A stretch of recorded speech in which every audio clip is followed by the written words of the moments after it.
Hey everybody, this is Rebel Builder and I have a Rogue One, a Star Wars Story set review. This is set number 75156, Krennic's Imperial Shuttle. Has 863 pieces and we get 6 minifigures. Adding to the Rogue One theme of creating new ships and new looks while making nods to older vehicles that we've seen before, making it all feel very familiar. You know, this thing definitely has some relation to the Shuttle Tydirium, and later down the line I would say Kylo Ren's command shuttle. And similar to both of those vehicles, the main function of the ship is it takes off and the wings just lower down. Now pardon my flimsy stand here, this is just something I threw together from some monorail supports. But I wanted to show this vehicle in flying position. And you can see just how big it is, how long these wings really are. And I think they came up with a great design for a ship here. It really has some nods to the Shuttle Tydirium and stuff, but it has a unique look. I would say it's very stealth fighter influenced. We've got the black color, we've got all of the triangles, and the slopes here in front. I love this opening here, and really created a unique, very cool, menacing looking ship. Now here I just laid the wings flat so that we can take a better look at it and look at some of the features. Now take a look at this cockpit piece. This is a unique, brand new piece, very sleek looking. We can see Director Krennic inside of there, and it does lift up. You can see his little cockpit section there. Now the whole top section is based around this really cool Technic chassis here. You can see we have some lift arms, so everything is kind of on these movable sections, so we can unfold it and take a look. And the top section kind of lifts up, and here we can see a look at the inside. We have Director Krennic sits way up high here, and then there's seats here, so we can take one of our Death Troopers, stick him in here, and there's also one of those on the other side. But in the back, there's room back here for another Death Trooper. So all in all, the craft can hold 5 minifigures on the inside. In this way you get a really cool look at these cannons protruding from the main chassis. And with it opened up, you can see everything here. And so like the Shuttle Tydirium and Kylo Ren's shuttle, there's a ramp that lowers. These control panels on the side here, you know, those are some stickers on some 2x1 cheese slopes. But then take a look at Director Krennic's controls here. So this piece is printed, and then we have a sticker on a 2x4 black tile there. And we've got these really cool stickers here and here of lights. They're white with a kind of a blue highlight around them, you know, very Death Star-esque looking. And one really neat thing they did here with Director Krennic's position, we have lots of white pieces around here, you know, that goes with his white uniform, white cape. But they kind of designed this so that his cape fits inside of there. You don't have to take that off to get him to sit in there. Another thing they're doing that I really appreciate, we have these red hooks here, so we have a place to put all of the blasters. As we swing around the back section here, the back lowers down. I don't know if this is another access ramp. You can see we have another pair of hooks here. We can put some more blasters there. Another set of those on this side, so we have 4 hooks on this side for blasters and 2 on either side up front. Really cool steps going up to Director Krennic's position, and we have this vented 2x1 slope piece there. That's in light bluish gray. Am I right in saying that that's a new color for that piece? You can also just take a look at all of the construction here. Lots of Technic pieces.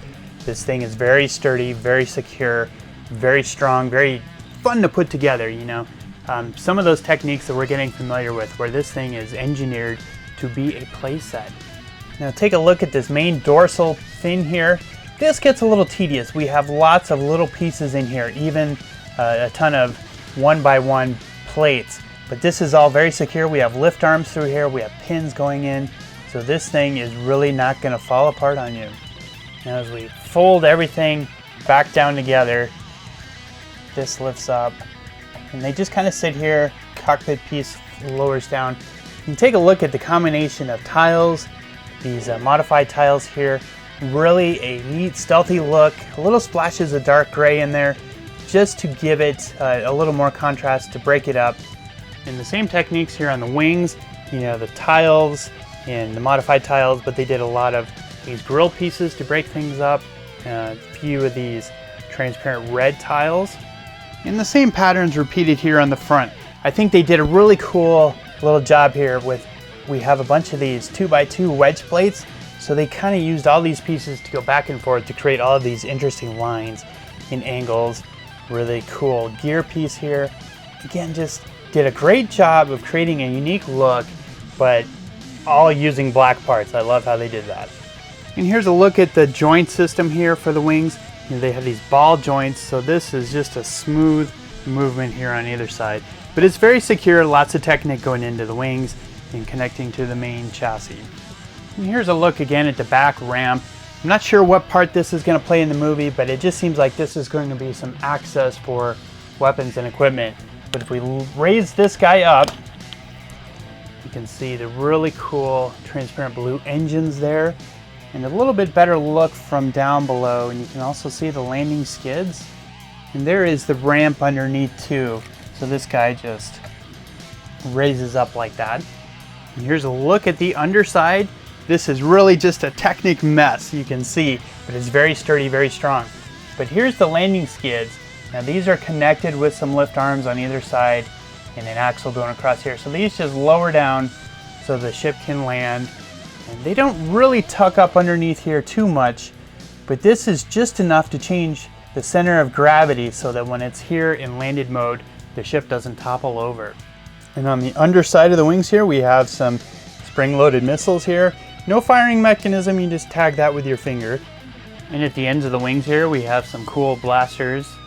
This is our first Rebel minifigure. This is Pow. Now again, he's got the familiar Rebel colorings. You know, we've got some tan, some gray, some dark tan. Each of these uniforms is unique, but they all look similar. Kind of a vest happening there with some really great printing on the legs and the torso. And he also has this neat backpack with actually a sticker on this slope back here. So what does that mean? To me, it looks like some sort of communication device. But look at this hood or helmet. I'm not exactly sure what he's got going on there.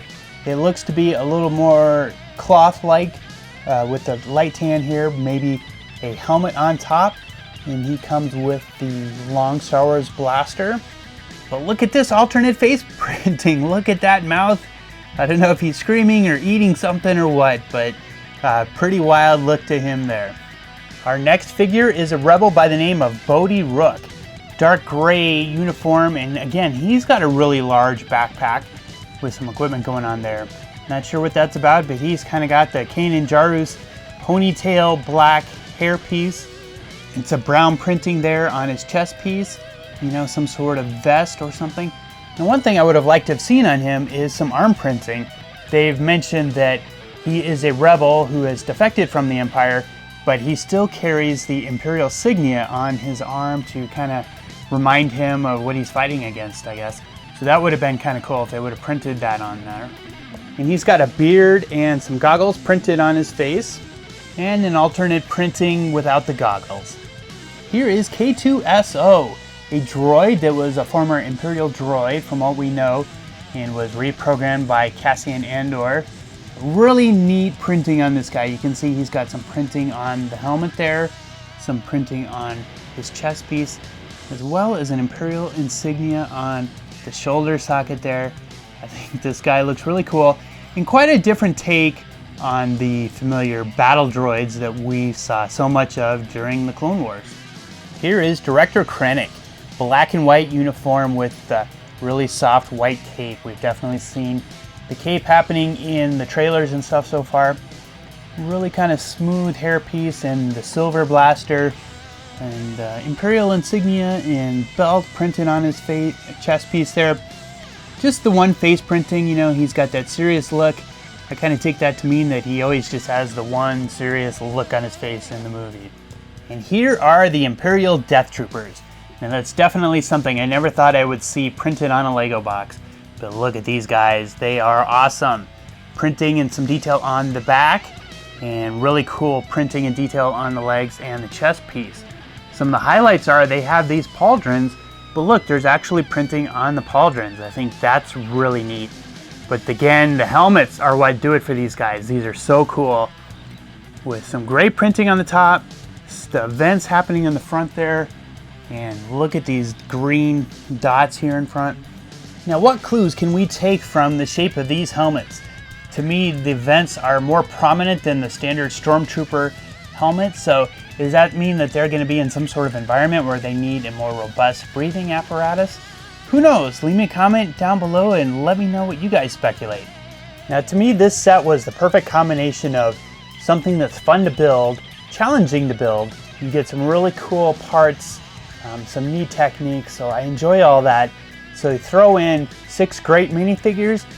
To me, this makes this a must-get set. Really happy I was able to pick this one up. So leave me your comments down below. Let's have a discussion about this set. What do you think? What clues do you see in this for Rogue One, a Star Wars story?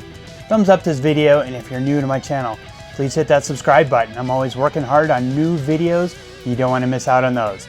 Thanks for watching, everybody. I'll be back soon.